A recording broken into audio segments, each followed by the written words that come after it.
Hello, and welcome to episode 213. Just easy peasy of the Nerds at Large Gaming Podcast. I'm one of your hosts, Darby Allman. I'm Jeff Mayo. And Jeffrey, who freaking day? How about them Bengals? How about them Bengals? How about them freaking Bengals? Representing. I got the koozie and everything. Holy shit, Jeff. I just can't believe it. I was at the game. I was in Arrowhead. We went to Arrowhead and beat Patrick Mahomes 18 points down. It was the craziest football game I've ever been to in my life. And that will probably stay true for the remainder of my life, I have to imagine. Yeah, you can't get much crazier. No, AFC Championship at like the loudest stadium in the NFL against probably one of the best quarterbacks of all time, down 18. It just doesn't get crazy. Well, the best chance to beat that is if you either go to a Gamecocks Natty or a Bengals Super Bowl. But at least for the Super Bowl, that's going to be impossible once you become a millionaire. Yeah, unless somehow Nerds at Large really takes off. Yeah, or you happen to win a pair of tickets in one of those sweepstakes. Yeah, that's about it. I guess I should be doing my due diligence and trying to enter every single one of those that comes up right now. But I just accepted the fact that I'll be watching that on from the couch. But unless you, dear listener, donates $25,000, yeah, that's what they are. I think the cheapest ones are still around 10 right now. Okay, just easy.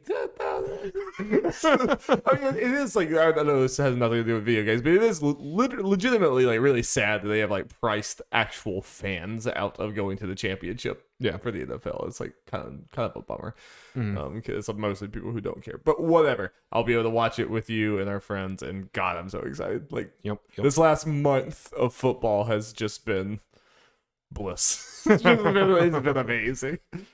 Oh, it's been so good. And to bring it back to video games, I will say, if we win the Super Bowl, I will buy next year's Madden, no matter how bad it is, just because it'll have the Super Bowl winning Cincinnati Bengals, probably Joe Burrow or someone on the cover. So I will. That's not a guarantee, Dari. It's usually not the But even if it's not, they're gonna be obviously like the best team in it and stuff. So I will be getting that Madden, even if it's panned as being bad, like it probably will be, because most of them don't improve a whole lot.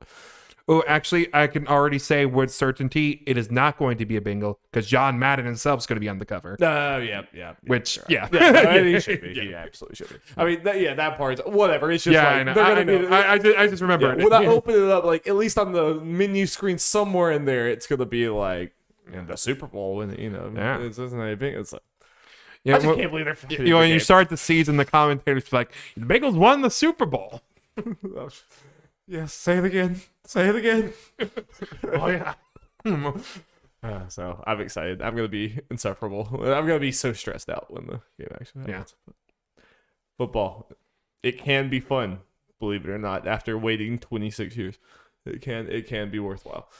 I don't believe you. But Jeff, you know what you've been waiting 20 plus years. I don't know when you first played a Pokemon game, but what you've been waiting 20 plus years to has been over 20 years, yes. Like I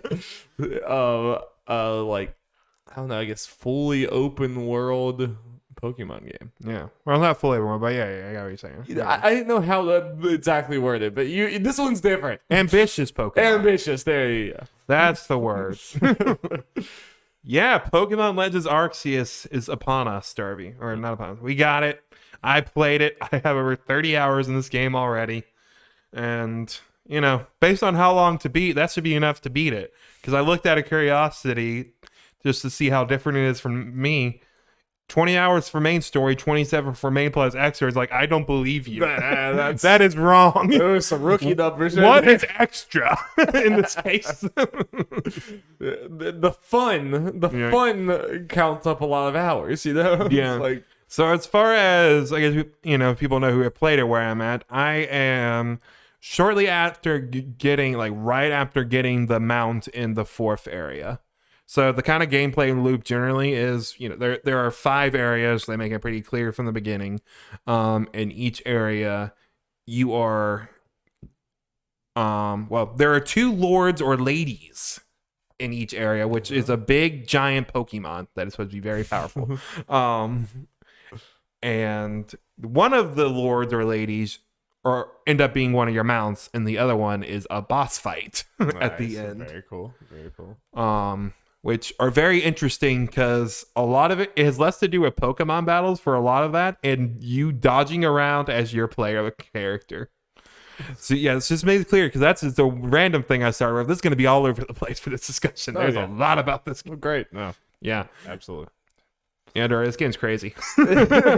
Yeah, just watching you play it. I mean, like, obviously there's like the battle system in its bones looks very familiar to Pokemon and everything, but all the window dressing around it just looks a lot more interesting to traverse around the environment than any other Pokemon. Like, even Sword and Shield had the wild areas, but then when you're outside of that, it's back to kind of just the mazes that, just the straight lines that like the Pokemon has always been. And even in the wild area, it was just like, you run out of the Pokemon, you go into the battle. Here I'm watching you, like, as you traverse different areas, like this Pokemon's like shooting beams all over the place, and you're having to like dodge and do this certain things. Or like, I really shouldn't go over there yet because that Pokemon's literally just gonna kill me on the overworld. Like, that's just a lot more dynamic, a lot more interesting. Yeah, and it makes it feel more realistic in a way because it's all these big open areas, and when you go into battles, it is seamless, and it just starts exactly where you're at, which instead of going to the void like you do in Brilliant Diamond a lot. And when Sword and Shield should have already been at the point where it wasn't doing that as well. I think it's like I think that's an improvement that should have already happened, but I'm glad it's finally happening. I'm trying to remember, I feel like that's a game they kind of did. I don't know. That's irrelevant. But yeah, doing stuff like that, and then as far as making it feel a little more realistic, it's the fact, like you said, like in the starting area, you kind of go around. And, there are a bunch of level 2 Bidoofs and Starlies and stuff like that. But then you just wander just a little bit.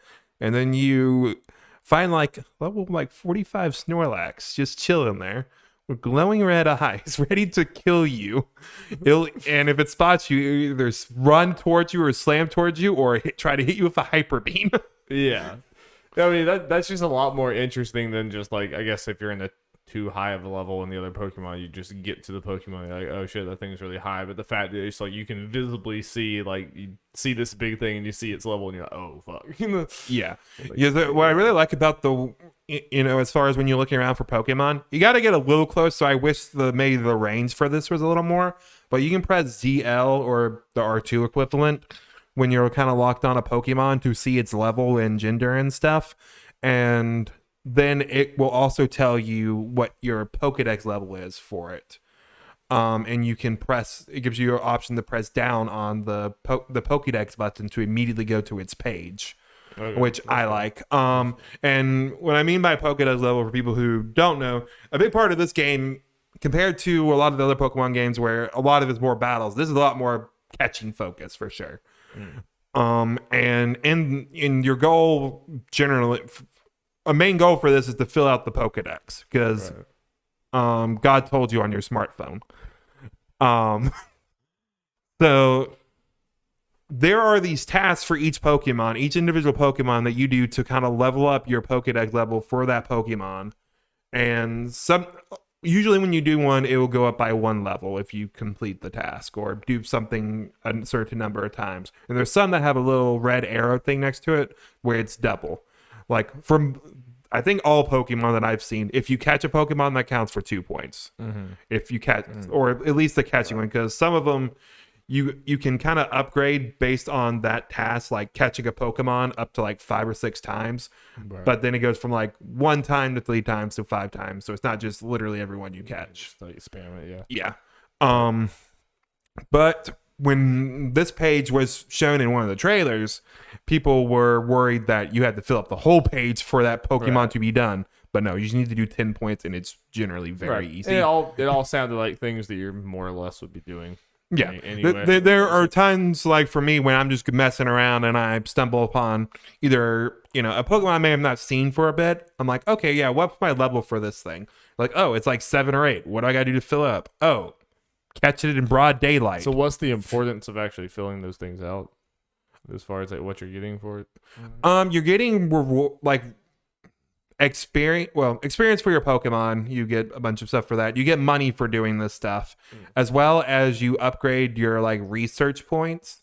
Right. And there are 10 levels for that, and in a way that's kind of replaces gym badges as far as like a direct like correlation for progress. And each time you upgrade your research level, you get usually a new type of Pokeball that you can use, and potentially up the chance to use like a new kind of potion or something like that. And I've been way beyond the level that you need to progress, so I haven't had to worry about this. But if you're not high enough in research level, they won't let you go on to the next story area. Okay. But I've been way beyond that. Yeah, it's probably going to stay the case just from how I long think I'm it's already taken. beyond what I need to beat the game. Nice. So that hasn't made the game like too easy or something that you've like you're not just like cakewalking through people because you spent too much time in the first area or anything like that. It's like no, to a crazy degree. Or, no, it's mainly catching the Pokemon. Like I say, you don't get I take back something I said. You don't get experience for necessarily doing the task. You get experience for the act of actually catching the Pokemon and stuff. So that kind of stuff will do it. And you could potentially get over leveled if you stick with one main team, but I'm swapping out with 2+ teams worth, and I'm staying the course of what is the story level, because you do have trainer battles in this. Not many. I've had probably less than a dozen 30 hours in of actual trainer battles, roughly. Okay. And I've been pretty up on their level the whole time, so that's been nice. I haven't had to really think about like, oh, I'm not worried about, oh, I need to stop before I get too strong, or oh, I need to grind. I've just been playing at my own pace, and I've been keeping up pretty dang well, because this game wants you to switch out Pokemon more, because it wants you to catch all of them and use them for the side missions, which a lot of them I like the side missions. It is a lot of go get this and that or whatever, catch this Pokemon, but kind of like the context of them is cool, because like one of them is there are Bidoofs that are running into town and just being pests, like they're chewing on wood and stuff. Right. So you got to catch a Bidoof and use it to distract them so someone else can catch them. That's cool. And then what happens at the end, they're about to be thrown out of town, and then the head of the construction section of the village comes up like, hey, there's no reason to throw these little guys out. They can just work for their keep. So now when you go into town, you see those same Bidoofs over in the construction area working with the construction workers. Very, very. So that's kind of the cool thing about this game. As you kind of progress, whether primarily in the side quests and some of the story stuff, like the town will fill out with more people, and sometimes more buildings and stuff. And some of the Pokemon you caught and gave to people for side quests just are chilling there. That's cool. In your town. So I have a question about this is supposed to be like far in the past when people are just getting into, or just. So based on what people who know more about like Japanese history and stuff, it's roughly supposed to be like the late early 1900s ish. Okay, yeah. I was about to ask, are the people like primal caveman people? No. Okay. But it is at a time where the Pokeball is like a pretty new invention, so hardly anyone really has that besides kind of people who are kind of, I don't know, working for the government per se, or I guess merchants and that kind of thing. And so a lot of people are scared of Pokemon. So that's kind of the thing. Part of it is keeping you out of the village, and then part of the story with the side quest is getting people to kind of connect the Pokemon, and that's why it's starting to feel like, because people like seeing the use of befriending them. But that's probably kind of cool to have a Pokemon game where like everyone is not just obsessed with Pokemon. That's their only thing they care about. It's just Pokemon. It's like this is before Pokemon brainwashed all of humanity. Exactly. Yeah, no, and so there's not really like cities and towns and stuff in this game. It's more open wilderness and stuff. Yes, there is the main hub, Jubilife's village, which is a hub. It's like very Monster Hunter-esque, where you have your main hub and then you set out to go to each area. Right. So it's not all seamless. There are areas you go to, and kind of like Monster Hunter, you have your camps that you can spawn at and fast travel to when you're in that they area. Look bigger than I thought. They are pretty big. Yeah, they are pretty big, and take like this the fourth area I just got to seems pretty dense in comparison, especially with the new mount I unlocked to kind of traverse it. Right. And some of the mounts, when you get them, well, mainly this one I just got and the one from the third area. It's like, oh, well, I guess I got to go back to the first areas because now there are some places I could not get to before that I can now go to. Then I go there, it's like, oh, here are new Pokemon that I had not seen yet. That's cool. Or stronger Pokemon. Yeah, so it seems like it's giving you kind of incentive to go back into other areas once you get things unlocked. Yeah.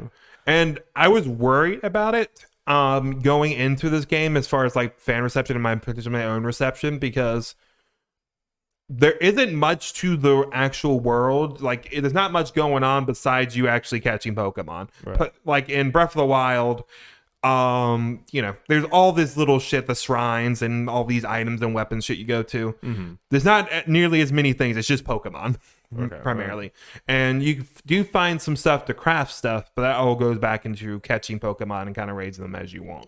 And it's not like, they're not really much in the way, at least that I played, items that you necessarily go out of your way for. You just kind of go to get to the harder to reach areas and hidden places to find rare Pokemon. That's your big driving force, is just to catch enough Pokemon to go to the next area or something, or just to be strong enough to go to the next area?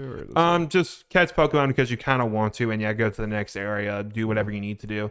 And not all the research tasks are involved necessarily catching Pokemon. Some of them are see this Pokemon use this move this many times, or see it use strong or agile style, which is a new addition to the battle system, where it now has a turn order thing. We saw this in the trailers. If you do a strong attack, the move's stronger, but you move slower and you might lose a turn. Right. Agile style, it'd be weaker, but you might gain an additional turn. Right. And some of that stuff seems kind of broken. It's almost, I feel like it sounds similar to like Monster Hunter Stories, funnily enough. Yeah, that had the different things. So are you, do you find yourself at all missing things like gyms and the towns and things like that, or are you pretty satisfied with like something different in this game to be chasing? I am very satisfied. And make it clear, I love this game. Yeah, it's probably gonna be one of my favorites of the year once we get to the end of it. But does it feel like it's like replacing gyms with a different type of progression thing that you're striving towards, or is it just it's different. I do have the feeling that, what helps this game is it is such a new thing. It is such a change from the typical Pokemon in a very good way. Yeah, but it is something new. But with the way this is, I'm reading stuff online. Some people are like feeling fatigue and feeling some of the repetitiveness on it. And I get that. Yeah. I feel like if, they just made a Legends 2 or this or whatever, this is the mainline game, but if the first Gen 9 game was just this, right?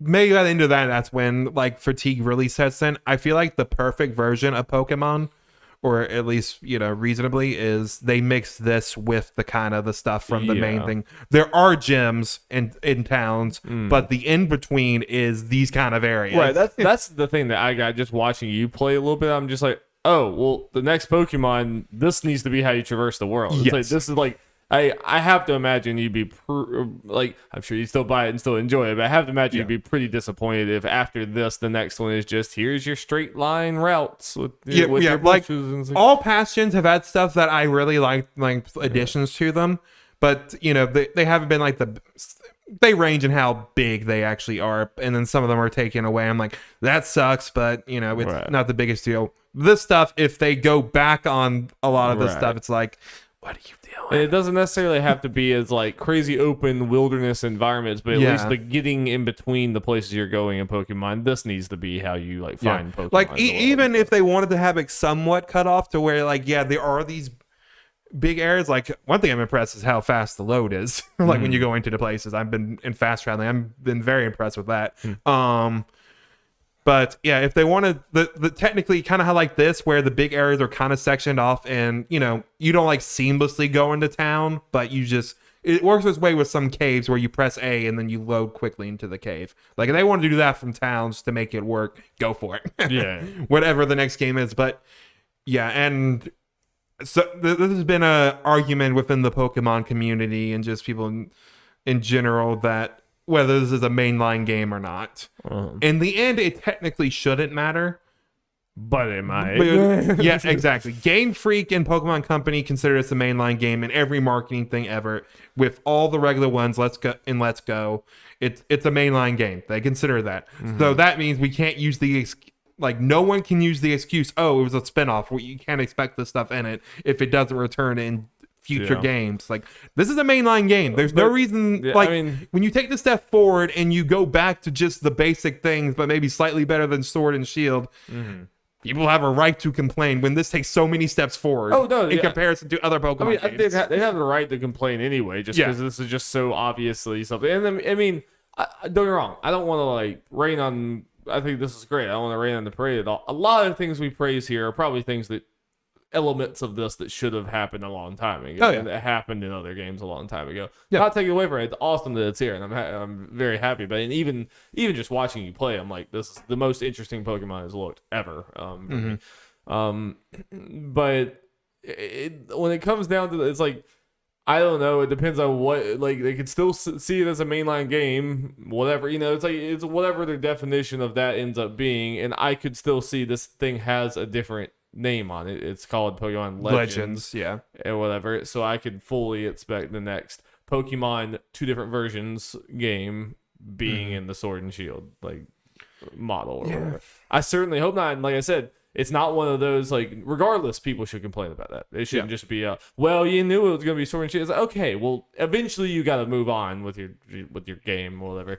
And I don't think that was kind of a bad argument just generally anyway, but now that especially that this is out there, it's like, even regardless, they consider it a mainline title, but especially because they consider it a mainline title, it's like, come on, guys. But again, we'll have to see what direction they go with it for the next generation. Rumor has it that, obviously they're working on it and it's coming next year. So that worries me because that means they were already working on it. So potentially they were already working on it in a normal fashion or whatever. And then this comes out and they're like, oh, people like this dirt. And then I mean, honestly, come next year when we actually see the new one, that's something I might keep in mind depending on how they do it. It's like, okay, this was. Yeah. If I have to make a guess, I'm going to guess that it's not going to be like this. Yeah. I hope I'm wrong, but I'm going to make a guess. I don't expect to be exactly like this. The way I'm kind of hoping it might go in the future, because they do have, like you mentioned, the Legends subtitle there, or the Legends part of the main title in Arceus, I guess the subtitle. But so they might consider it a series going forward. Well, we thought so with Let's Go, but they haven't done anything with that since, but we'll see. But I'm hoping they, again, at least,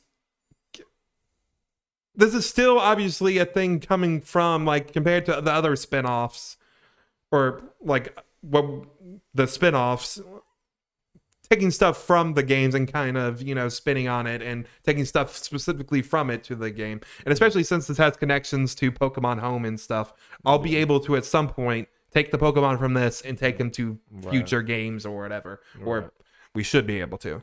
Yeah. So, I mean, at least you can see the wild area in Sword and Shield felt like a stepping stone to this. Yes. So the thing is, I didn't talk about it much. I can't remember why, but for the DLC for that, for the Isle of Armor and the whatever Tundra it is, I forgot. The Sword and Shield DLC. Yeah, the Sword and Shield DLC. Well, even between those two DLC, the Isle of Armor was like a step up from the wild area. Right. And then the Frozen Tundra or whatever, it was like a step up from that. And this is taking a bigger step. That's definitely the optimistic thing, is that they were already inching their way towards this type of vibe of a traversal in the open world type. So thing. I do feel pretty good about them not completely going away from this, even the worst case scenario, because they already were building on that in the at the very least. I think games. you'll get another Legends game or something that's like this or whatever after that, at the very least. Again, I hope they take a lot from the open world and just that kind of stuff into the mainline games, and maybe as far as the Barren Wasteland whatever shit back in time, maybe when the focus is completing the Pokedex like this, keep the Legends moniker, because I've seen people like, oh, what if we got like a Pokemon Legends Celebi or something for Gen 2? Because I feel like with this kind of game, when it makes depending what they did with Gen 9, make it have more staying power for like future games. If they decided to go this route, is it being different Pokemon. Because part of the joy is seeing, finding a Pokemon for the first time in this, and I had the same reaction in Pokemon Snap. So if they do it and like, I don't know, let's say 70+% of the Pokemon are different from this one or something, it would still have some of that. And especially if they, even from the Legends moniker, made stuff better from there, just improved on things. I think that'd be great. But obviously, I love this game. I'm trying to see if there's anything else. Oh yeah, I'll just go ahead and get it out of the way. It doesn't look great. I haven't heard a lot of people say that. That's something that you can obviously complain about, and you should complain about it. Yeah. But it's also, we've been complaining about it for Pokemon forever, so I don't want to spend too much time on it. Is my thing. It just looks bad in a different way. Yeah, it's like it's trying to be more, but it's a weird thing where it's valid and it should be brought up, but I'm tired of it. I mean, at some point you're spinning your wheels in that. I mean, like, it's a game that everyone enjoys, and you don't need to feel bad for enjoying it. You can point out flaws and still, whatever. Yeah. But yeah, I mean, I do think there is something to be said about, like, Breath of the Wild being in 2017. Yeah.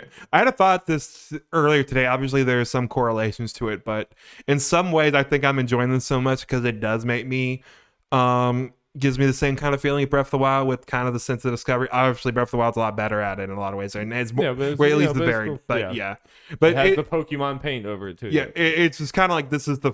I'm trying to think. Probably maybe the first game since that gave me a kind of similar. And you don't really play open world games, really. I can think of. I play some. Like truly big open world. Yeah, and then some of it's like Witcher, which is more of a story focused thing and not discovering the world kind of thing. Yeah. So a little different. Some other things. I've been kind of itching to play Breath of the Wild again too, but I should maybe just hope that it actually comes out this year. What? Let's see, a couple more things we want to hit. Talk about that story a little bit, Dario. Let's talk about a story. I'm going to spoil the first 5 minutes of the game. Okay. Dario, this is a time travel isekai story. It's an isekai. I guess they never make it completely clear which one it is, at least where I'm at this point. Looking more like a time travel story. I'm thinking time travel. Yeah, I think what they say about the ages make me think, like, legitimately the trainer you're playing as is the player character from the Diamond Pearl Platinum games. So just it's Billie after Eilish. The fact, yes, it's Billie Eilish. Yes, so I did name the character after. Once that setup happened, I'm like, okay, I'm naming this after a Nuzlocke character. That's our Pokemon. Yeah, that's our Pokemon Diamond Nuzlocke character is Billie Eilish. Just that black. Yeah, and I'm naming some of the Pokemon I have in there. Bala still reigns supreme. Yep, I'm looking at the stats though, and Bala still is a Bidoof. Oof. The stats are our little Bala's being outpaced a little bit. You know what I'm saying? I'm giving it as much gravel I can to increase its EVs, but it's still not keeping up. We gotta eat your Wheaties, Bala. Yep. Honestly, like, I feel like people might feel. I feel like a lot of people feel differently on there. It's a weird thing where I feel like with Pokemon, anytime a cutscene starts, everyone immediately tunes out. And no matter what happens, like, oh, this is trash. Like, oh, this story's trash. And they don't even pay attention to what actually happens. Right. I find the story here fine. It's not like the greatest thing ever. I've heard a lot of people say, it has more heart. It's more heart. And just like with and the world kind of makes more sense, kind of, you're saying, because people don't all worship Pokemon. It's now like, okay, these people just came to this land. There are these two clans that are kind of rival clans that are part of this that have been here forever. And you're trying to work with them to try to, make peace and all of that. And, try to learn about this land and the Pokemon within it, because people don't understand Pokemon a lot, especially the people in your town. Right. So your job as part of the Survey Corps and part of the reason you're filling the Pokedex is to learn about Pokemon to see, okay, can we, live with Pokemon in harmony and all that, and see how that can help people in the village and maybe what we can do with them and all that. Right. Because they make it clear in the beginning, Pokemon are dangerous creatures, which in this game they definitely do, because, well, in every game, when you're in your starting town, before you get your first Pokemon, you try to walk out of town like, no, you can't go on the tall grass. Pokemon will kill you. Yeah, these things can make a tidal wave. But then you go there and it's just like a Pidgey. Like it's literally just a bird and a rat normally. But then this game you go out, it's like, yep, there's a Snorlax shooting a giant laser beam at me. A giant lightning lion. He killed our little Timmy. Well, and they even talk about, I just went out there, I wasn't prepared. I got walloped. And, there's like this guy in the hospital bed. Just kind of stuff like that. And yeah, I think this, between just the general story and the side quests, as I mentioned, this game definitely feels like it has more heart and feels like there's more thought maybe put in the story and just kind of his world and that kind of stuff compared to past games.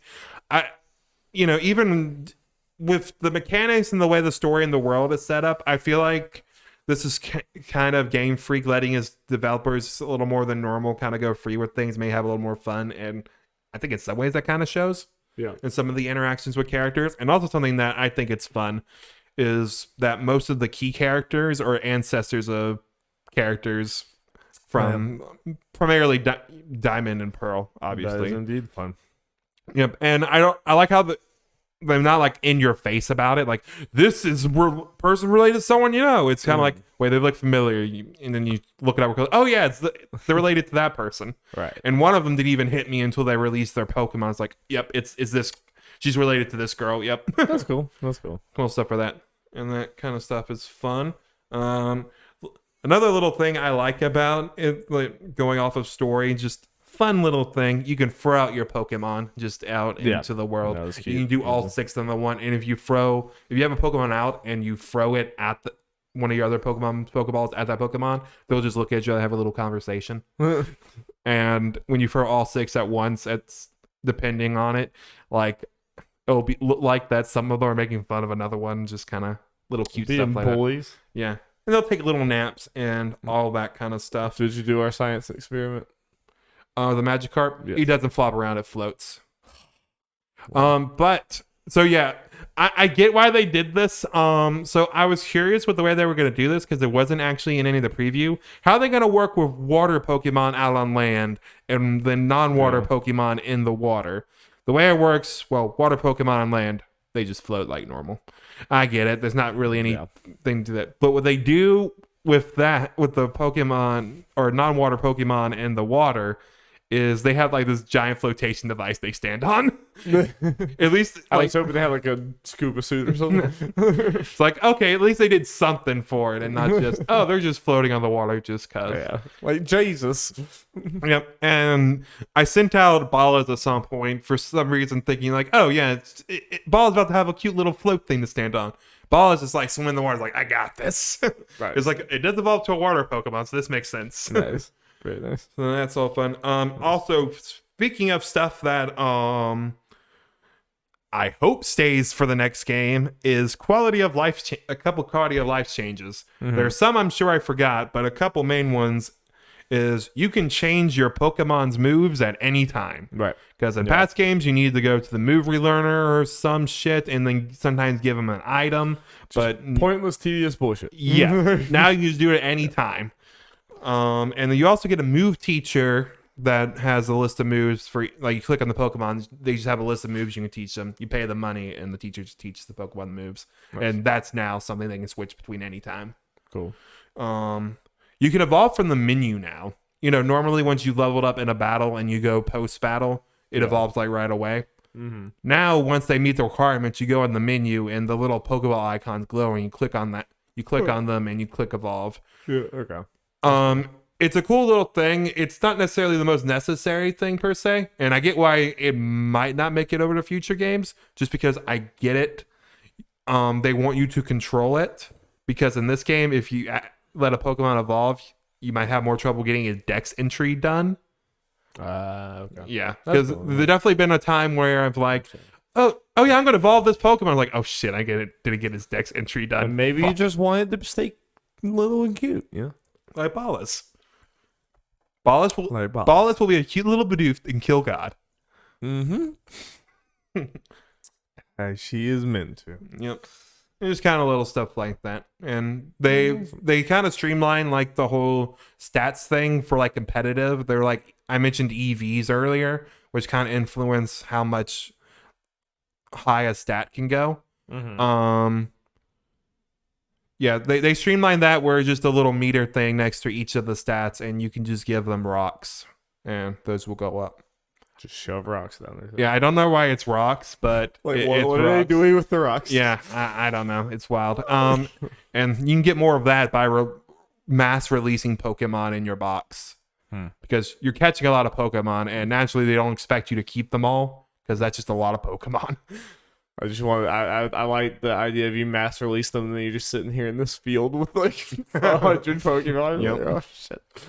The one complaint I definitely have, I wish they would make the boxes better, make you be able to organize them better. Yeah. Because you got to do everything yourself, and it's just a giant mess. I'm like, I just, at the very least, which I can just set it to like alphabetical order or numerical order by the, their Pokemon Pokedex numbers or something. Because I'm trying to look, okay, I want to decide which Zubat to keep. Like, which one has the best stats real quick.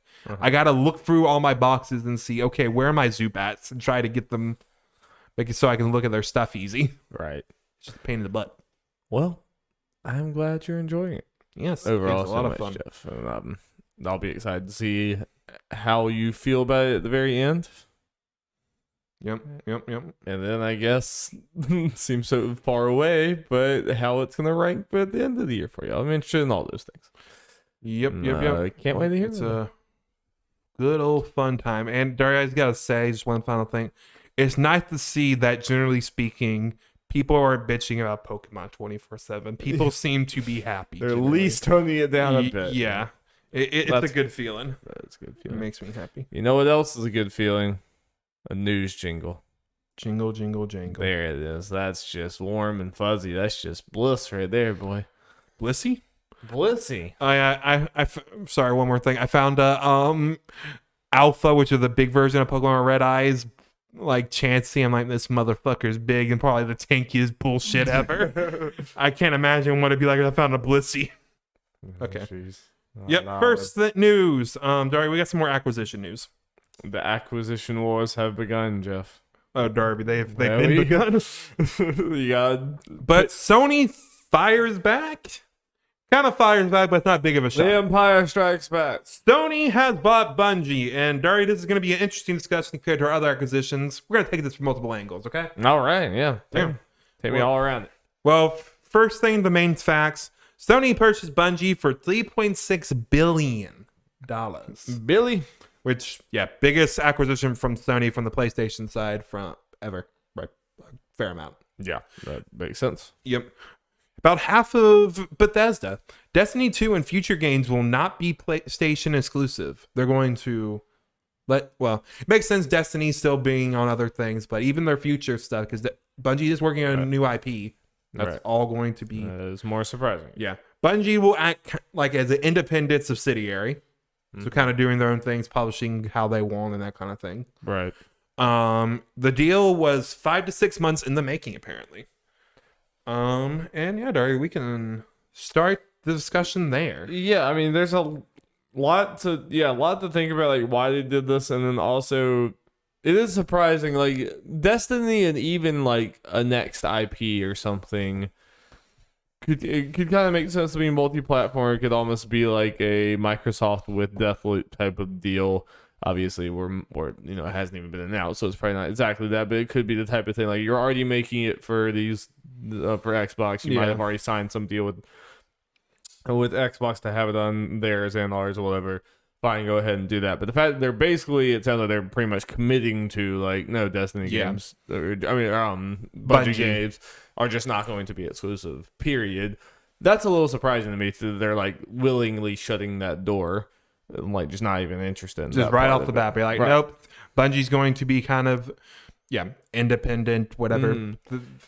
It's weird. It feels like it's not what you would think Sony would want to do with that. I mean, they already pay for so many Japanese exclusive titles and everything from third-party companies, or at least we assume they do some of these. And just like a lot of their, like, they were a lot more hesitant to put things on PC than Microsoft was and everything. But it is kind of interesting that when Sony acquires something, it's going everywhere, whereas it seems like a lot of Microsoft's acquisitions are going to end up being exclusive at some point. Mm-hmm. And that's just an interesting split there. Yeah. I can see it being part of the reason. I think there are multiple things for this. Like, it's come out that pretty much Jeff Grubb said they heard same things in Direct Feeds game, which is a source I trust, have said Microsoft and Bungie have been in on-off talks about them rebuying Bungie for a while. Yeah, we'll talk about the Bungie side of this in a minute, because that's also a can of worms. Yeah, so Sony were like, we don't want you to get any more, right. So they jump on that, and part of the reason Microsoft might not have jumped on it is because, well, according to Direct Feeds Games, the talk stalled because between Microsoft and Bungie because the amount of money Bungie wanted, and they wanted to retain independence like Sony is letting them. Right. So imagine Sony was like, okay, well, we want you. Anyway, we want to keep you away from Microsoft at least partly. You're a good revenue stream, and we'll get into it. They could use them to help with gains of a service and live service games. Which, right. Yeah. Yeah, which hopefully, if anything, this is like a sign of Sony wanting to use them to help bridge into different types of games, because that is something that Sony sorely needs. Yeah. Yeah. Yeah, but we'll get into that. Yeah. Talk. So yeah, it's the multiple, like I said, there are multiple things. Right. This one's a harder one to like. It's more interesting to think about like why they did this versus the Microsoft Blizzard Activision, because it's just like so many big IP. I mean, like you know, as bad as the company has gotten to this point, it makes sense why you want to own those IP and all that stuff. Like, that's pretty self-explanatory. With Sony, the fact that, like, because us as gamers, when you read this, it's like, so nothing really changes on our end, probably, like, as far as we see things.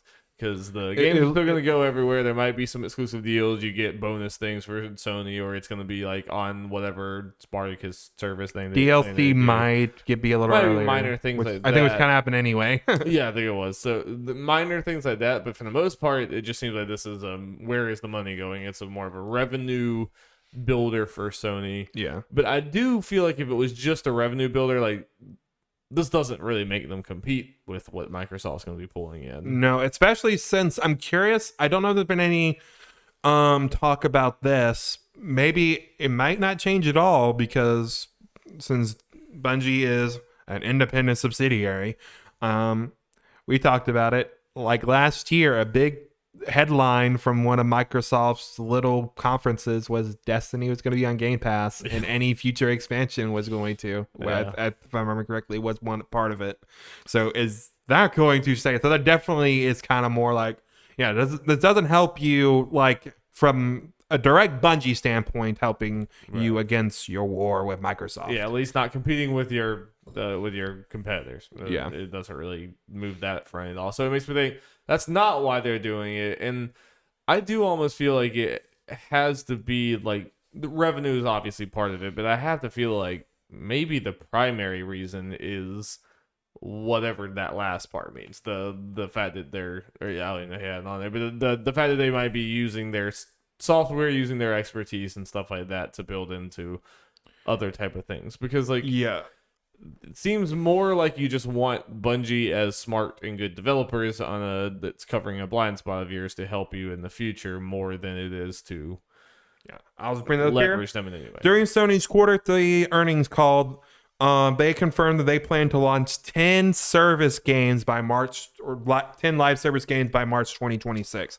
I think that is the big reason, or one of the big reasons for this. And I mean, even that's like, it's nebulous. It's hard to exactly know how, like, so it's like, and imagine Bungie's not making all of these games. So what exactly is Bungie's role in being an asset, kind of sharing technology and knowledge and that kind of stuff? Like, Destiny originally had kind of a rough launch, but they actually got things going, so that they learned from their mistakes. So having Bungie as a part of Sony probably makes it easier to, have them kind of guide you some, right? Even if they're not directly helping on the actual game design, right? That's what I get the vibe that that's almost reason number one. Yeah, they really want to branch out, and it's like, well, what better person to do than Bungie, and then made the added bonus of technically, because yes, now whenever Sony has a press conference, Bungie is going to be part of that and not Microsoft.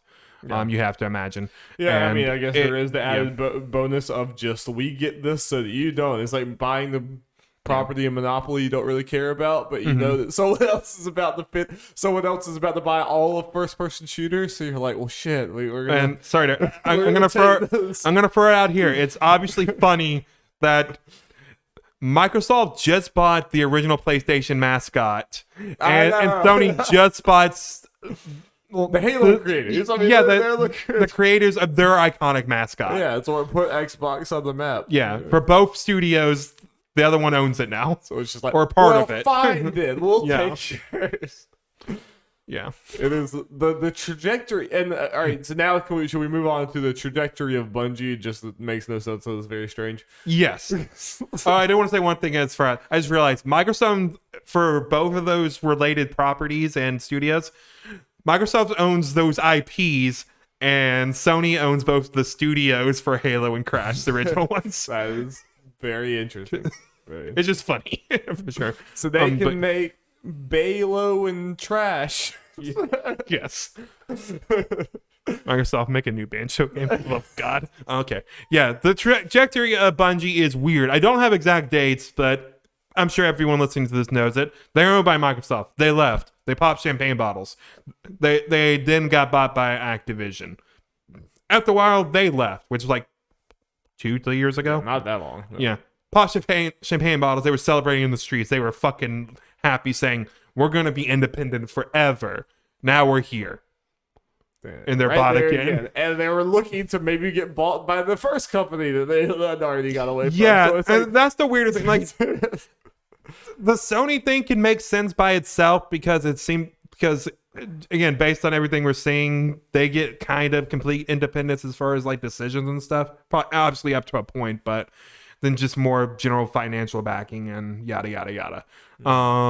But then saying that and going back to Microsoft, I guess the thing about that is Microsoft is a much different company than it was when they left, and at least for the time being, based on things, developers sound happy there. Yeah, there must be some hardship for someone at Bungie, and it sounds like a lot of people at Bungie were caught off guard by this. So it's probably people at the top, for the most part, making this decision. So it's like either Bungie just does not make as much money versus their expenses as we feel like they do, or the people at the top just don't want to, like, I mean, I'm sure running an independent company is hard. It's a lot harder than being owned by a big corporate thing that makes decisions for you. So it's like, I get the vibe that like it's having revenue issues, or there's just someone at the top who just doesn't want to deal with this. Like, it's too hard and they just want to do that or whatever. And maybe they don't have the blessing of the rest of the company, but they're like, fuck it, it's my thing, I'm doing it. Or maybe a little bit of both. I don't know. You know, it's all speculation, but it's like, I mean, you see this also with like Double Fine was another good example that was like proudly independent, and then now in Microsoft, it is hard. It's hard to run a company on your own, and like suddenly now you have to deal with all this fiscal stuff that you probably were not. You know, you're a game developer. It's like at least Double Fine and those kind of studios, especially where they had to find a publisher for every single thing, and now not having to worry about it is, I'm sure, a huge weight off your back. Okay, I guess we'll get into the tough talk of future acquisitions. I bring this up because, well, Sony's obviously willing to put down the big money because this was a big increase from their previous acquisitions. Their biggest thing, and Jim Ryan saying in like interviews related to this, more acquisitions are coming, and literally all the insiders, Jeff Keighley, Jeff Grubb, etc., are saying, yeah, we've heard some stuff. And, you know, who do you think is next? And if you want anyone. But before we get to that, I'll bring up something Jeff Grubb teased on the Game Beat Decides cast. This is a tweet. Jeff Grubb teases an even bigger acquisition on the horizon. He said, "It takes two to tango," in quotes. Who do you think he's teasing? And then Mike, who also works at GameSpeed and stuff, says it isn't teasing Take-Two. and isn't teasing Haze Light. And apparently that is an achievement in Resident Evil 5. And there are probably a bunch of achievements for that, but Resident Evil 5 or Resident Evil is a big franchise, and there have been talks about people buying Capcom, particularly Sony, forever, it feels like. And Capcom feels like the biggest, near the biggest level that Sony could actually realistically do and still feel okay financially, but it's also like a pretty industry shaking move. Yeah. It's like simultaneously both of those things. So this is a tweet from Jeff Keighley from a bit back. He said, if you're wondering about other big companies that could be acquired, here's who remains, and puts their market caps. He has Capcom there at 4.9 bill. So yeah, it's not that much more. Sega at 3.6, and also I'll just say the two other ones, which I'm sure will get brought up, who also get talked about a lot. Square Enix at 5.6 bill, and Konami at 6. Doing nothing. Yeah. Ubisoft for some reason at 7. I figured they'd be higher for some reason, but yeah, probably but those aren't exact numbers. Maybe what they sell. Bill's a lot, Yeah. Yeah.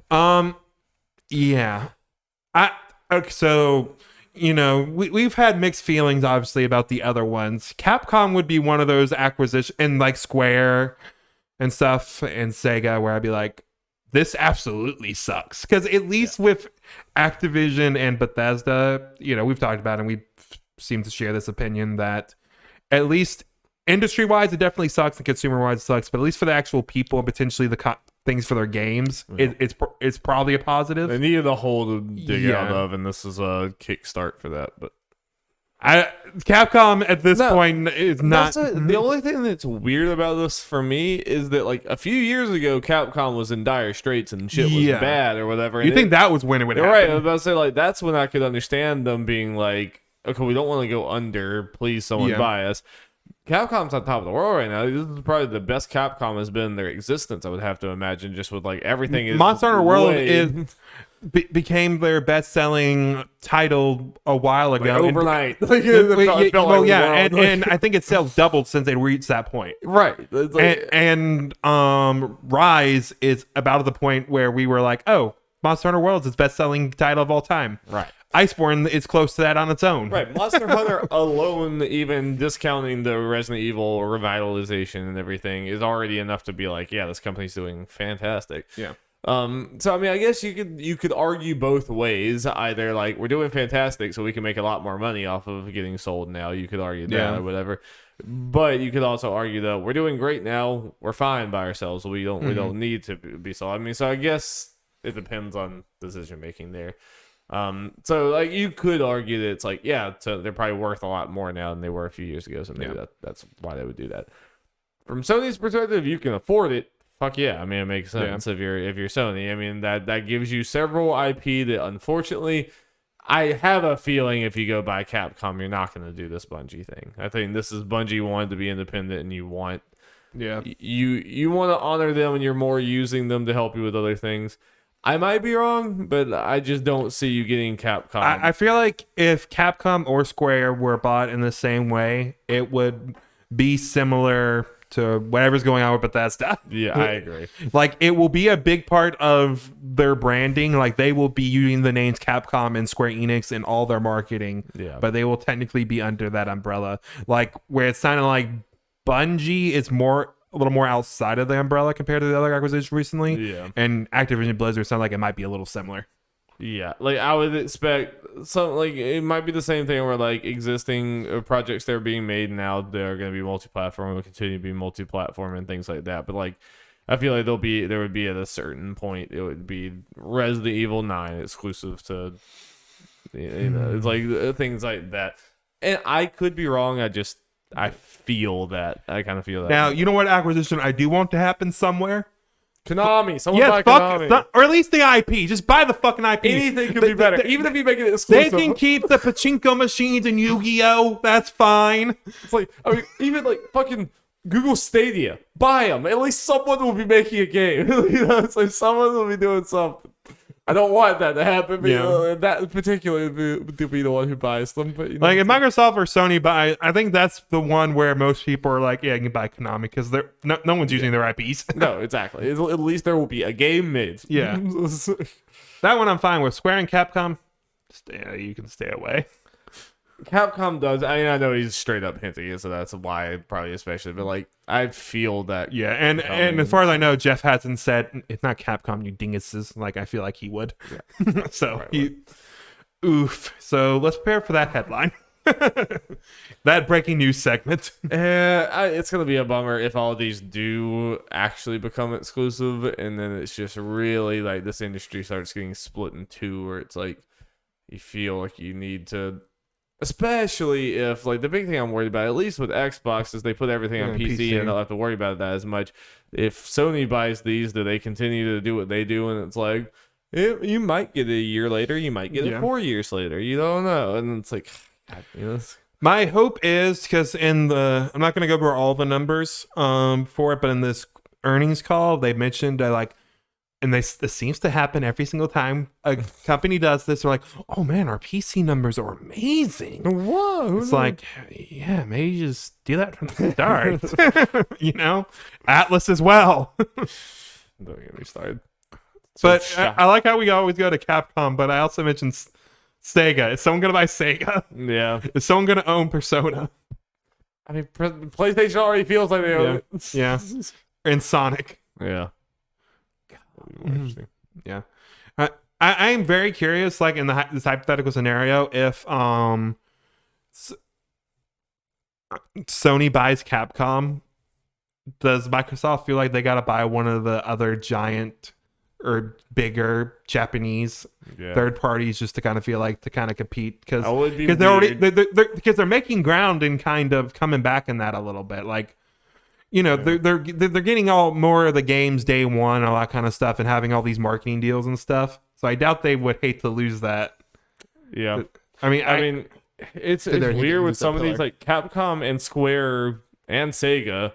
All three of them already have a lot of their biggest IP are already Sony exclusive without this happening. Like Street Fighter, Persona, Final Fantasy half the time. I mean, Final Fantasy VII is still not on Xbox. I mean. At least the last Final Fantasy game obviously was 15, so like who knows, that might just be done. Final Fantasy and Xbox might just be a thing of the past, independent of the Sony acquisition. True. So it's like Microsoft has always been like super duper behind in Japan, so it's like you could argue like maybe that means we need to buy it and get in there, or you could argue it's too far gone. Then Sony already basically has them without owning them, and it's like I don't know. Yeah. I kind of hope that they all just stay independent. Can we just have more of that, please? That'd be nice. I was trying to figure a way to mix this in this talk, but fuck it. I'll have a quick. Yeah. Okay, let's talk about MLB The Show real quick, Darby. They had a little stream for it. They announced that it's coming to every home console. Yes, including the Switch. The Switch. So every year we will get an additional console. So next time will be PC. Does it have motion controls for swinging the bat? It better. It's releasing on April 5th and will feature Shohei Ohtani on the cover. And it's also going to be on Game Pass day one again. And also the collector's edition of MLB The Show 2022 will feature an illustration of Ohtani by Takashi Okazaki, known for Afro Samurai and Batman Ninja, and it is badass. More of that shit, please. Yeah, I did see that. Yeah. Cool. All right, that is that. I kind of was trying to mix it in there, talking about maybe Sony will be a little more open. I know they're kind of forcing MLB The Show. I don't think they really have a choice in this one. I'm putting stuff on different shit. At least PC is the way I want it. This is MLB saying we will take our business elsewhere. Yeah. So. Or maybe the hope that if they do acquire more stuff, it's not just with Bungie, it is other acquisition they make. I don't know. We'll find out. Maybe. Well, hopefully not, but we probably will find out. All right, Dara, let's talk about Star Wars, your favorite thing. Everyone seems talking. I like Star Wars. I know. So that's why you say your favorite thing. I just sensed a lot of sarcasm, which I mean, it is. I do. That's like, my natural state. I do dislike a lot of the movies, but I still like I'm also- just like every other Star Wars Yeah. fans. I hate Star Wars, and I love Star Wars. Yeah, be careful there. I know you haven't watched any of the Disney Plus shit, but I'm seeing Boba Fett spoilers over the shit. People don't care. Yeah. Apparently today was a big episode. But this comes from Kat Bailey from IGN. EA will they be bought? Is far from finished with the Star Wars universe. The publisher is working on 3 new Star Wars games, all of which are being overseen in one form or another by developer Respawn Entertainment. The game comprises of a sequel to Star Wars Jedi Fallen Order, an FPS, and strategy game. No release date have been offered for any of the games. The new game, the Star Wars Jedi series, was confirmed to be start of a franchise shortly after its 2019 release, will once again be directed by Stig Asmussen, who led development of the first game as well as God of War 3. And throw this in here real quick. I think the rumors are stating we might be getting the game this year. So excited for those people who are excited for that game. The other will be a Oh wait, let's see. A Shrek game. Yeah. Oh wait, the Jedi Fallen Order sequel. Yes, welcome to Delayed Input. Will be joined by 2 additional games set in the Star Wars universe, both of them as yet untitled. One will be a first-person shooter led by Peter Hirschman, who previously served as VP of Development at LucasArts, has a long history of working with Lucasfilm, and co-created Medal of Honor. The other will be a strategy game developed by Bit Reactor, a recently formed studio composed of Fireaxe's game veterans, best known for their work on the XCOM franchise. Bit Reactor will work closely with Respawn on the new project. Respawn founder and group GM Vince Zampella will oversee this 3-game initiative, which EA categorizes as a new phase of EA's relationship with Lucasfilm. In the strategy game, will I be able to make weird aliens kiss? Maybe. I need more assurance, Jeff. I don't know how much fuck is in XCOM. Because there's a former Fireaxe guys, and the Fireaxe's related Marvel game. We're not seeing any fucking. See, I'm used to my Fire Emblem where everyone kisses. Where everyone's kissing. Or implied to kiss. Or implied to kiss. A lot of implied kissing. Yeah. But yeah, this seems pretty exciting. Yeah. Star Wars. At least as far as EA goes, all the Star Wars stuff being related to Respawn is probably a good thing, because I feel like we can say of any of the EA owned studios, that way I can exclude Hazelight from that. Respawn is the one that's just absolute fire. Yes, absolutely. But Respawn's getting so big at this point where it just feels like these are 3 completely different types of games or whatever going on here. And even, Jedi Fallen Order is very different than Titanfall and Apex. So it's almost, it's just getting to be one of those studios that's so big that it's probably like, what is their identity exactly at this point? Making good games. Making good games. I mean, so far, yes. Yep. Yeah, so I think that's pretty good. I'm very glad that the Star Wars is not EA exclusive anymore, but it's not surprising that EA is still going to be probably the one who's making the most Star Wars games and stuff right now. And I don't blame them for, Respawn being able to lean hard into that. I could see people being kind of bummed that this is taking the place of a new IP or another Titanfall or something like that. Yeah. I could see that. From EA, obviously, it makes sense. You have fucking Star Wars. Yeah. At least for part of this, it's not taking as crazy much, because and obviously the Jedi sequel, that's the Jedi team making that. That was going to happen regardless.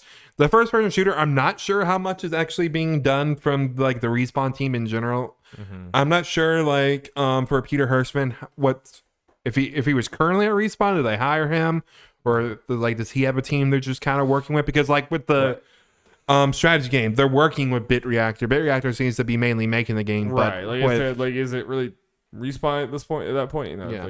It's kind of seemed like you were saying, what is Respawn's identity at this point? Respawn's trying to becoming a leg of EA. Kind of like maybe you look at what Bungie is going to be for Sony, where they're kind of made their own thing in developing / semi-publishing. They have their own some shit. Autonomy. It seems like and EA is happy to do it. It's like, oh, you're making popular shit that is making us money. Go for it. You kind of single-handedly improved the reputation of the entire company. Yeah. Oh, you made a Star Wars game people liked and sold 20 million copies. They made a really good single-player Star Wars game, and they also have the ongoing games of the service that's been the best thing for your company, probably revenue-wise, with the Apex Legends and everything. So it's I'd say it's See, Respawn's been pretty good for them. So that is cool. I am interested to. I don't know. Like I said, Jedi Fallen Order was a bit of a letdown for me personally. So I don't really expect to play the sequel. I would have to hear not just good things, because people had very good things to say about the first one. I would need to, like, I don't know what I would need, because I didn't really like the first one that much, and I wasn't alone. Chad and Holden didn't either. There's 3 of us. Well, I know you lapsed on Game Pass. You're able to get back in. Remember the whole EA things on there, so you could try it out if you wanted to see whatever improvements they might have made. I might use that to try out Jedi Fallen Order. I've been, again, haven't watched any Star Wars shit. I'm interested in that universe. You won't have to play it on PS4 where it ran like dog dookie. So yeah, I'll be doing it on my PC. That's good. That would be a lot better. Yeah, but at least the games sound interesting. It sounds like in the first-person shooter, it's going to be more of a story-heavy thing that might not have multiplayer. I think based on other stuff that was talked about. Yeah, it was. Hopefully, it's better than like the Battlefield thing. Yeah. All right, Darian. Let's talk about sad Battlefront. shit. Sorry, Battlefront. I mean, the makers of Battlefield make Battlefront. It's like, fuck off, Yeah, true. Speaking of fucking off, Suicide Squad might be doing that for the year. Jason Schreier from Bloomberg has yet again delayed another game. He just can't keep getting away with this. I'm just going to read the first literal sentence of his article. Warner Media has quietly delayed a video game based on the Suicide comic books until 2022, according to people familiar with development. Yep. Yeah, there it is. I'm not surprised by this, partly because I felt decent about it potentially coming out, like even like a little over a week ago, but then I don't know if it was like the CEO of Warner, someone high up at Warner's Media was like, don't worry, guys. Gotham Knights and Hogwarts Legacy are coming out this year, and they're not missing Suicide Squad. I'm like, well, that ain't good news. Yeah, I thought the normal video game thing was gonna happen. The fact that we saw like something constituting gameplay, I thought meant that they were gonna say that it was coming out until 2022, until like towards the end of the year, and they'd be like, oh no way, it's actually not. Well, that could still happen. They technically haven't confirmed it. Okay, well maybe they are gonna do that. It's just a Jason Schreier scoop. Yeah, this is just the video game dance. This is what we all do. We all lie straight through our face to the consumers about what the data is. Well, what is funny about this stuff, and this obviously isn't the first time it's happened, is the fact that they reconfirmed 2022 for everything else. Yeah. Well, just like 2 months ago at the Game Awards. Yeah, I mean, because it's all fake, Jeff. Yeah, it's all a charade. I just want the game, and the fact that we haven't got the game from Rocksteady by the time this comes out in 8 years, Darby. 8 years. Gotham Knights, that's close enough to a Rocksteady game, right? 8 years. I need more, Darby. That's like fucking Rockstar type numbers of years between the game. Yeah, it's pretty crazy. But at least I know they had some things where they, closed down on projects, started new. I get all that, but it is a little sad, frustrating, whatever. But the game looks good. Take all the time you need, stuff. Yeah, for sure. And also, I guess good on WB for letting them take the time they need. Yeah. That's very fair. We should applaud that. Dari, want to talk about Final Fantasy VII? Always, Jeff. Literally every waking moment of my life.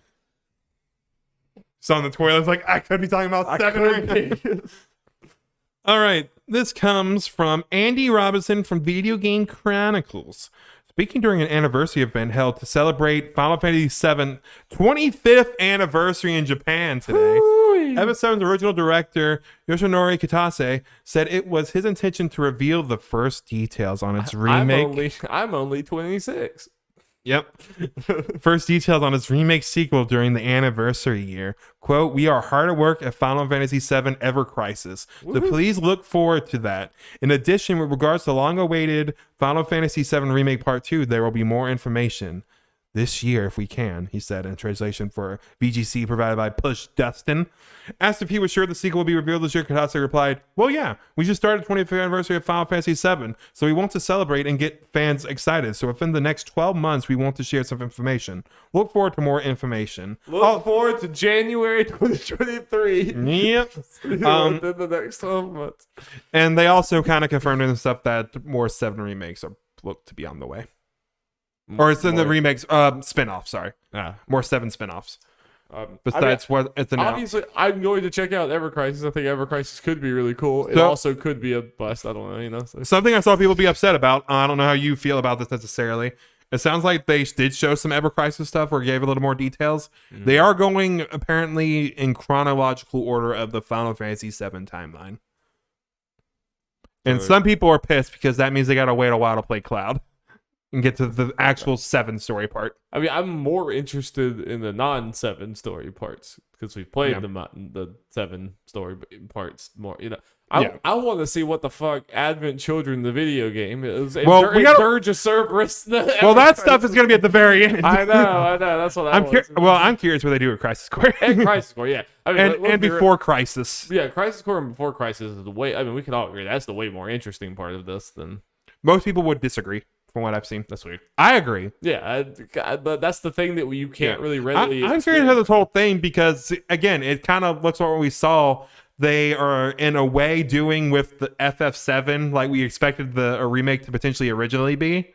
So we're just kind of getting both. That's kind of what like Max was going off on. It's like it's kind of a genius thing where it's like you kind of give the more purists and stuff, I guess, kind of closer to what they thought or wanted remake to be. Obviously, it's not going to be in the graphics of remake, but it's an updated, good-looking graphics. I mean, this is kind of a low-stakes thing for me. Yeah. If it's not good, whatever. You know, I didn't lose anything. Well, at the very least, it's a good way to catch up on the Before Crisis and kind of stuff.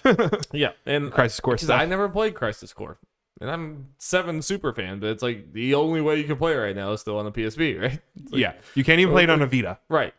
So that's what I'm way. I got lucky. I played that game. I'm way more interested in Crisis Core because it's a game I haven't played, and just to see how they do it and everything. Obviously, it'll be cool to play 7. Any excuse to play 7 again. Yeah, I dipped back into 7 a little bit on this Kansas City trip. I mean, like it's like it's always sitting there for me in some way, shape, or form. But yeah, I'm more interested in Crisis Core and fucking. I mean, come on, Dirge of Cerberus. What is it gonna fucking be? Like, what does that even mean? Yeah. Little chibi Vincent right here. Yeah. Oh boy. Yeah, I'm hoping. And what do you think? Do you think remake maybe Game Awards at most? Or so at their earliest. I can see them maybe doing something at E3. I'm not expecting the way it. he's talking does not sound like it's gonna be soon.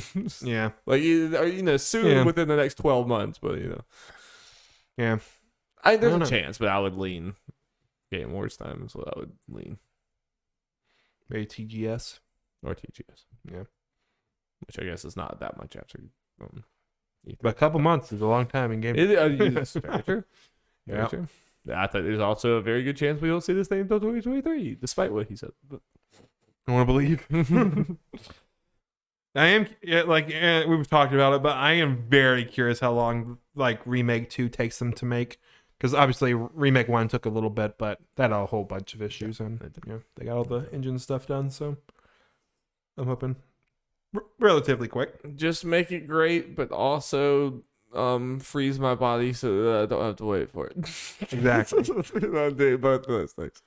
So you want to hear how Kingdom Hearts made real life canon? Yes, Jeff, actually I do. It's not exactly that way, but I felt like it was a funny headline thing to put. This comes from Jared Moore from IGN. Fans think that an item found inside a Kingdom Hearts themed hotel room in Tokyo may be important to the future of the series plot. This is not even surprising. Like, I just can't even be surprised by that. Last year, Tokyo Disney announced that it was bringing up to life a Kingdom Hearts inspired hotel room in celebration of the series' 20th anniversary. As summed up by Resetera user Desma, fans now believe that the room might hold a secret toward the franchise's future. Disney originally advertised that the room would include a secret item for fans when announcing the Kingdom Hearts stay last year. Among a number of other themed decorations, the room includes a treasure chest that fans can open during the trip. Now, thanks to Kingdom Hearts fan and Twitter user Ataki Mochi, the community has finally found out what's inside. While Itakamoshi wasn't able to photograph the contents of the chest due to images of the item existing under embargo until April 28th, because there's going to be a 20th anniversary event, they were able to give a description of what they saw. According to the fan, the chest contains a copy of the game's Oathkeeper Keyblade, though with a number of distinct differences. So yeah, the differences seem to be the way she described it. Yeah, and it was Audrey, by the way, is this, if you didn't recognize it. Yeah. That's awesome. Yeah. Talking about it, that it's like, it has more blue on it and stuff. It has like the center, and it has more like, it's more Kyrie focused stuff and some blues on each side and nothing related to Sora on it. So, and because this seems to be embargoed close to when that 20th anniversary event, or the exact day, I don't know if they actually announced a day for it, they just kind of said April. Makes me think that it's a hint of them announcing a new game in April. Wow. I think that I would be a little surprised if we don't get it. Maybe not completely flabbergasted, but I'm somewhat expecting a new game announcement in April. I mean, I'm not expecting 4. I guess maybe skip ahead a little bit if you really care, whatever. But didn't Kingdom Hearts 3 end with like a different video game or something that was like, it's complicated. DLC, yeah. So I don't know what they'll do, because remember that Melodies and Memories also has some canon. Of course. Yeah, so I was like, I understand your headline's very funny anyway, but I was hoping it was like, I know, something from the real world, like Sora visited Earth. Yeah. I mean, Disney World was part of something. I mean, so yeah. So I saw some people theorizing that potentially with the Keyblade, with the Kyrie, little things on there in the blue, that it might be a Kingdom Hearts kind of side game like Dream Drop Distance or Birth by Sleep or something, where it focuses on Kyrie and Aqua. Which, give me that shit, you know what I'm saying? I know, me and Aqua, man. If you could, when she got Norted, I just lost your mind. Lost my mind. Yeah, I thought I was gonna Nort myself. So yeah, I'm hoping we get a new Kingdom Hearts game announced, and it comes out too. That'd please don't hurt your hand this time. Please keep your it's recovered since then. Please do not have bodily harm from this. Actually, I'm gonna try to look it up real quick, just while we're talking before we move on, and see if they have a date for that. I don't always do like these Japanese things, but just in case, I might have to try a reaction for that. But probably won't, because of some hour bullshit. Like it's at it'll be like 3 in the morning. Yeah. And if I'm off, I might do it. Fuck it. He'll wake me up screaming. Yeah, that's fair. That's fair. Yeah, April 10th is the event, and the embargo is 2 weeks later. So who knows? I guess we'll figure that out. Yeah, moving on. Darby, let's talk about Ghostwire Tokyo just for a second. Not too much to talk about. If we were recording tomorrow, there'd be much more to talk about. Because I don't know if you saw, Darby, there's a Ghostwire Tokyo kind of state of play showcase thing. Right there. Yeah. Happening tomorrow at 5 p.m. Eastern time. So it's about time. Yeah. Well, a release date has also been announced or leaked with it. It's March 25th. Next month it is coming out. That is very earlier than I expected. I guess it kind of made sense. It kind of makes sense because in relation to when Deathloop was originally going to come out, because remember Deathloop was originally coming out in May, and Ghostwire in October around Halloween, right? And with the pushback, it's roughly the same time difference, I think. Yeah. So Ghostwire might have been more or less ready or something when they might have made some distance in there, or whatever delayed was equivalent for the both. It is interesting that it seems like they are taking the polar opposite approach with this. With Deathloop, we're going to show you approximately 98,000 advertisements for this particular video game. And people still weren't sure exactly what the game was. No, I'm sure. Ghostwire Tokyo, it's like, we're only going to show this thing 3 times. And I guess you do kind of, it feels like, Mirror's Edge. Yeah. With some, ghosties. Yeah, I don't know. It's interesting. This is one of those games that's going to have to be like word of mouth, like, oh, wait, shit, this thing's really good. Because like I think everyone's gonna default to like, yeah, I'm not super interested in it, but I do think it's one of those games that like if it comes out and it's like everyone's saying it's amazing, I'm not gonna be super surprised either, Yeah, I'm excited for this one, or at least to see more of it, because I'm just interested to see what they do with it. Especially, I haven't played Evil Within, but this looks like a bit different from Evil Within as far as the actual play style. So I'm very curious. Same about director, right? I know same Shinji studio, Mikami, but yeah. Or it's not the same studio, but it's the same director. Yeah. Is it the same studio? It's Tango. It is the same studio. Yeah. Okay. Yeah. Yeah. So I'm excited to see the little showcase tomorrow, and actually, when the game comes out. Yeah, that's a pretty. Considering, they haven't announced the date, quick turnaround between date announcement and the actual thing, which I guess is nice. It's fair sometimes. Yeah. Hopefully it's good. I'm sure they want out as soon as Bethesda does. And by Bethesda, I mean Microsoft, so they can get on their platforms quicker. Yeah, can we get through these exclusives to our competitors' platform? Yeah, because it's still not on Game Pass despite being their game. It's still funny. So funny. Yep. Well, not even just Game Pass. It's not on Xbox. Oh, no, it's not on like, Xbox. Yeah. Yep. You can't even play it on their platform, much less. Nope. It's like, that's wild.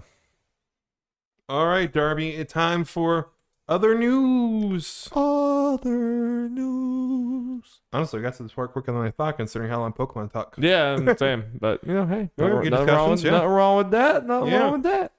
AI The Somni Files Nirvana Initiative is coming June 24th. Let's go. Woo! Yeah. Story trailer, release date coming out of nowhere. Nice summertime anime. Yep. And we know ahead of time. Though one thing that is concerning, read little interviews and stuff. Well, and just at a general thing, it's like, man, they pumped this game out quick. Less than 3 years. Yeah. But it looks like it, not a crazy, it's, visual novel-esque type thing. Not really big, same engine, all that kind of stuff. So I guess it makes sense. And it is a smaller budget game overall. Yeah. But I'm excited. Day one, baby. Let's go. Supermassive Games looks to have at least 6 more Dark Pictures Anthology games planned. Damn. They trademarked 6 more titles. This is not including the one that is coming out this year. Guys.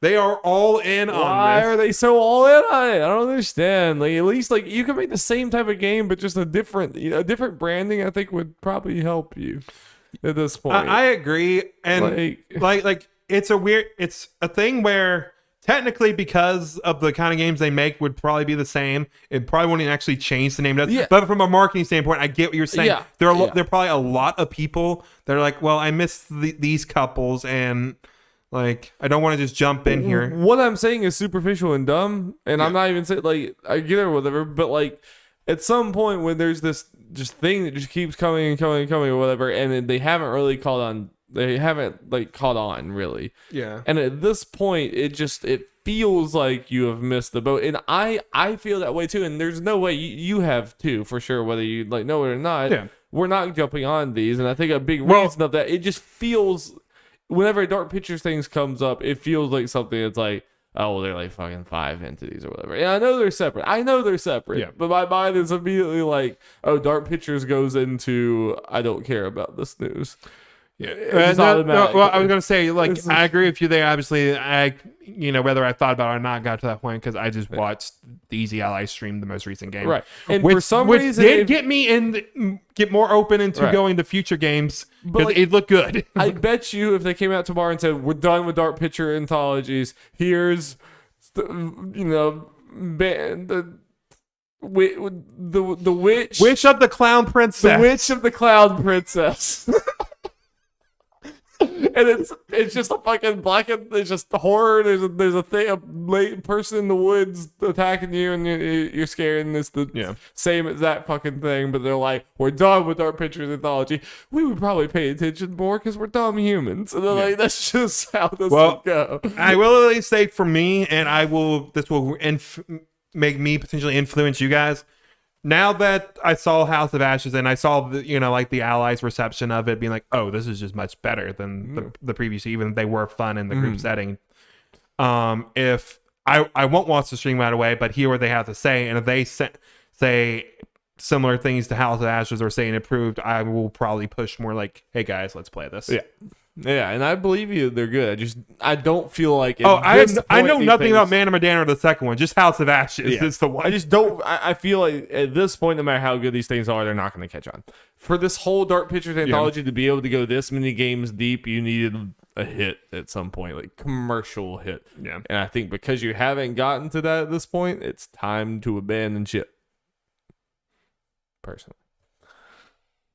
But I don't know. They've made this many, and their studio hasn't tanked. So I don't know. Maybe they're doing all right. Yeah, I can't remember. And I know you probably don't know this. Do you know if I know Bamco publishes it. Do you know if there was something about Bamco or Supermassive owns the rights to? Probably Bamco is usually the way this stuff works. So Bamco is also writing okay, but this is just kind of like trademark shits with logos. So who knows if we'll even get that far? Yeah, and it's like, okay, you own Dark Pictures. All right, cool. We're gonna go make Clown of the Witch of the Cloud Princess. Yes, it's basically gonna be a Dark Picture game, but it's not a Dark Pictures game. Boom, it's spooky. Yep. Blizzard announces they are making a new survival game. Please work here. Please. We won't. Not much to go on there. No one's gonna take pictures of you under your cubicle. We promise. Yeah. And who knows if even when this thing comes out, it will be a survival game still. True. I think Overwatch was like some weird MMO. Yeah, MMO. So it's like, who fucking knows? Yeah, I mean, yeah. Blizzard has made good games before, so yeah. Once upon a time.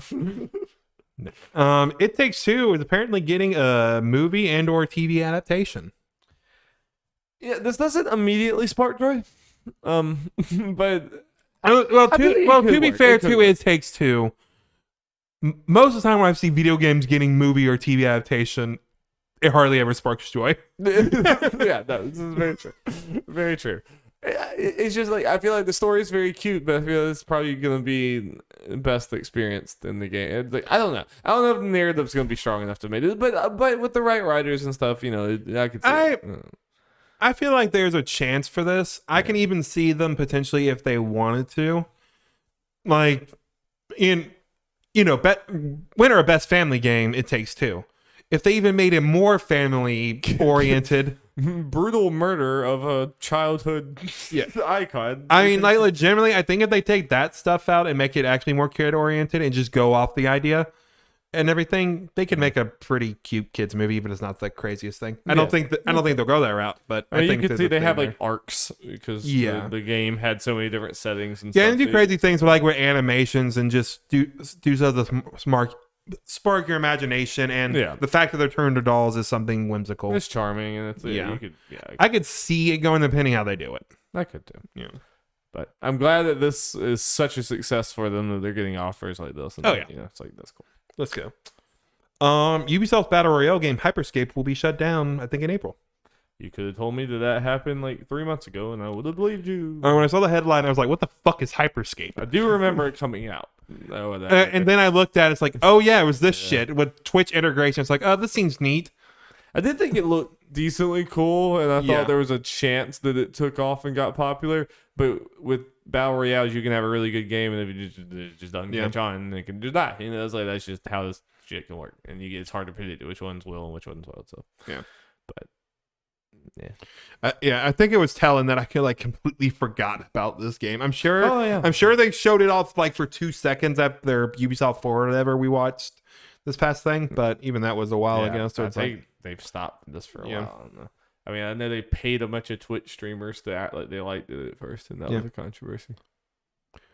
And, unfortunately, they had to pay them, like Apex Legends, where it's just people just liked it. Yeah. It was cool, and paid them. Yeah, Hyperscape was like super. It was like super high mobility, or like jumping around the city doing all this. Like, it looked cool. And I remember like Blessing played it, and like he was like, "Yeah, it seems really cool." Maybe but it just seemed like it never caught on. Yeah. It's just too crowded of a market. And I think that came out like peak Apex Fortnite, like earlier on in their. I mean, obviously not like super early, but like, here's the thing that sucks now is now that Fortnite's obviously been this way for a while, and now Apex is on a not obviously as high level, but a similar-ish level enough to where it's like you got to come in hard if you want to take any bit of the pie that those two have in the battle royale genre. Well, and you can do everything right as far as making the game, but if you just come out at the wrong time or don't really catch eyes enough or whatever, it's like, sorry. Because we've talked about it over the years, and I feel like we're actually seeing it more. Where there's only so many of these live service games in each of these genre that can thrive. Nope. And I feel like we're seeing more and more of these things, even from the big guns dying. There's only so many people. Even if you're a champion of one of these, these games are a lot more fun to play with friends. And if all your friends are playing Fortnite, are you going to keep playing Spellbreak or Hyperscape or one of these other ones? It's like, no, even if you really like it a lot, you're probably going to still end up playing Fortnite because that's where all your friends are. Yeah. So it's like, even if you're trying to be the champion for it, it's still hard. It's like fucking XQC has to play your game or something. Some random streamer has to like play and make it popular. Yeah. I mean, Among Us was sitting there. No one fucking played that game at all for like 2 full years until it just randomly Twitch streamers started playing it. And now it's like huge. It's like, you can't predict this shit. It's hard to. Fortnite was also a failing game. Until suddenly. Until they saw PUBG and like, we could do that. We can do that. Cal the Kangaroo returns a new 3D platform. It's about time. Let's fucking go. Time for Cal the Kangaroo. I could believe you could go off on the, oh yeah, this was my childhood, dude. This N64, Cal the Kangaroo. He was just amazing. I never heard Cal Kangaroo in my life. I never played a Cal Kangaroo game, but I remember seeing it as a kid and everything. This is the most random 3D platformer revival I think I've ever seen because I feel like all the other ones make sense. I gotta look at Cal the Kangaroo now. Yeah. Did you ever play the Tiger, the something Tiger? I think I play. I don't think I ever owned it. It was a PS2 thing, right? Yeah. I don't think I think. Or I got the PS2 late. Yeah, all my childhood things were. So I played some shitty PS2. Yeah, so Ty was talking. I think I vaguely remember maybe messing around with it a little at your place. But if you go back there, you can just pull it up while we're chatting real quick. The trailer for the new game. It's like it looks like it could be like a Swimmin' in 7 3D platformer potentially, which at this point I can take. Yeah. But I say that as Kirby's coming to bless us with his pink Did blob. you ever play Tack and the Power of Juju? I watched a little bit of the show. There was a show? Yeah. I never actually played the game. Was it a game before it was a show? Because I only know the game. I think it was actually a game before the show. Okay. Yeah, but this is random as hell because I don't think this guy's had a game in like 20 years. Nice. It's wild. But our star looks clean and everything. I was like it'd be some decent fun. Yeah. Whatever. Worry about this super hard. Okay. Anyway. Yep. Yeah. Yep. Cute. And final thing, the biggest news actually of this whole week: New York Times buys Wordle, breaking 1 million gamers' hearts.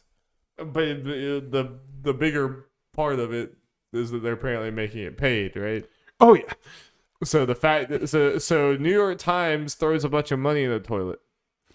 Yes. Because no one's gonna play that fucking game if you have to pay for it. Yeah. Yeah.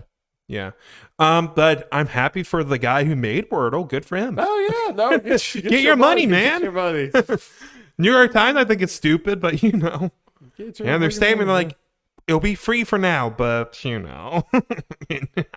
I said, you had to tell me what it was a few days ago. Cause I just saw it all over Twitter and I never knew what it was, but never cared enough to look it up. Yep. It's a simple enough thing. I get why people do it. Oh, yeah. Sure. But when you add pay stuff, it's like no one's. We don't like this is a way to waste a few seconds so that we don't have to sit in our existential dread for a few more. We get to save ourselves on 10 seconds of existential dread per day. We could find another way to do that. Well, especially since I don't think the name Wordle is like.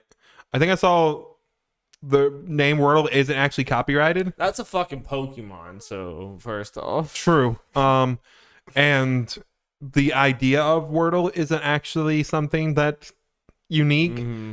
So people have legitimately, and apparently there've been no issues, thrown an app on the App Store called Wordle, and it's literally the exact same thing. That's hilarious. So, yeah. Just Good for Mr. Wordle. Just go up to your coworker Bob and just say, Bob, think of a 4-letter word, and I'll guess it. And he's like, okay. And then you're like, is it fuck? And he's like, yes. And it's like, Bob, that's very inappropriate in the workplace. You're fired. You're fired. I'm your boss, and this was your performance review, and you failed. So Yeah. you're fired. You know, just do that. All right. Thank you guys so much for listening to the Laser Large Gaming Podcast. Lord knows why. We will be back. We'll talk about more Arceus and fucking. There's more. Are you getting fucking? I'm just cussing all over the place now. Are you getting Elden Ring? Don't know yet. Plan on it. All right, Elden Ring, and I'll probably at least try just Elden Ring, and if I like it, then who knows? That is my plan to be my February game. Hell yeah. Well, look forward to all that then. Yep, in about a month. Yeah, it's getting hot now. We're Let's getting into go. that gaming calendar. And then March gets crazy. Triangle strategies in there. Kirby's gonna be the main game. That little pink blob, it goes right for our heart. God, I'm excited for that game. All right, bye. Bye.